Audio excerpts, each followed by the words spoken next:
What's going on, YouTube? So in today's video, I'm going to have an unboxing for you. I purchased a new lug wrench. But first, let me talk about this one. This is the OEM Mopar lug wrench that will come with any JL. It'll be in the back of your little storage compartment with your scissor jack. And, I mean, this thing works fine. It's got a pry bar on one end, this hole to put the other bars that go along in the little pouch with this to crank up the scissor jack, gives you some leverage, and also a 22mm socket here for your OEM lug nuts. So where this doesn't help you is if you have aftermarket wheels with different lug nuts. I'm currently running these 19mm lug nuts, and obviously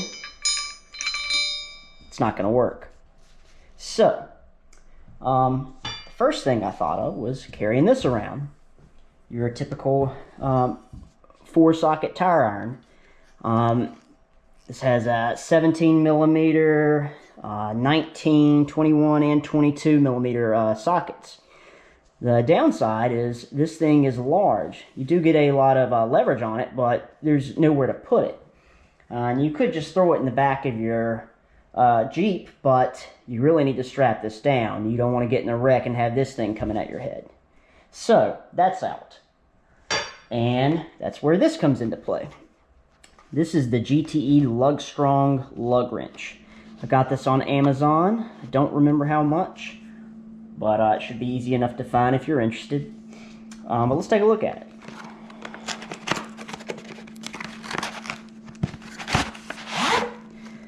All right. As you can see, it comes in a nice carry pouch, and I do think that'll fit right in the back with the scissor jack. Well, let's open it up and see what all is inside. So, right off the bat, you see everything stores inside this red tube, which is pretty nifty.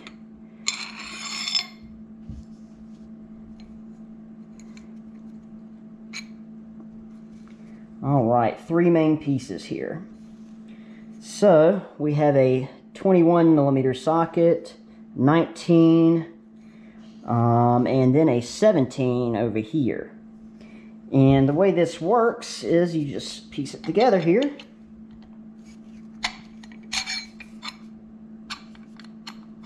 And basically turns into that tire iron we have right here. Minus, this does not have a 22mm socket on it.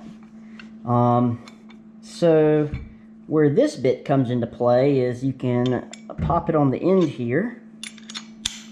And this is a 1/2-inch socket head that you can put, you know, whatever you want to on it. So that's a pretty neat little trick there.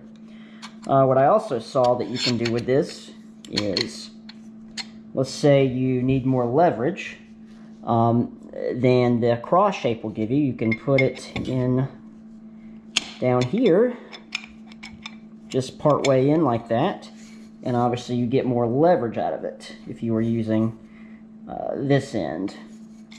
And you can do that with that end, or you can, I mean, if you need more leverage with the 17mm, it works that way too.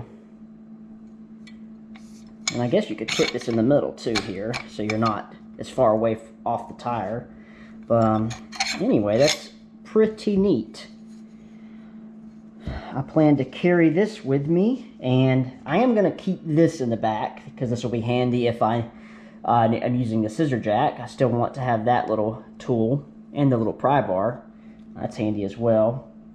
And also something unusual I noticed is, so I have these lug nuts that I purchased, and I do have a lock nut, or a locking lug, that comes with it, and this is the adapter. And I've noticed that the adapter, even though the lug nuts are 19mm, the adapter fits in a 22mm. So this doesn't have that, so another reason to keep this around. So I guess you could call that a downside of this. You can't just completely get rid of this, but anyway, there will hopefully be room for all of this in the back. And we'll go out to the Jeep in a second here and check that out. But let's put this guy back together.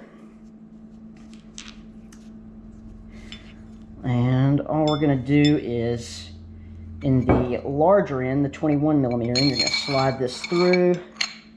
That goes in there, and then you're going to lock it in there by just pressing that down. All right. Now, I reckon you could just throw it in the back like this. You don't even need the carry pouch, but this will keep it from clanking around in the back, so that is a neat touch. All right, well, let's go check out the Jeep and see if it fits. We're in the back of the Jeep here, and I have my little cargo tray removed already. And so the OEM lug wrench just slides in like this, and then rests right there in that notch. And then our jack, our scissor jack, is going to slide in. And you're going to catch this on that little notch. And now, let's see if our new tool fits. Like a charm. And before I get too ahead of myself, let's make sure this closes. And look at that. Perfect. Just drop that down. And now, next time we go off-road, we are ready. Alright guys, thanks for watching. Let me know if you have any comments or questions.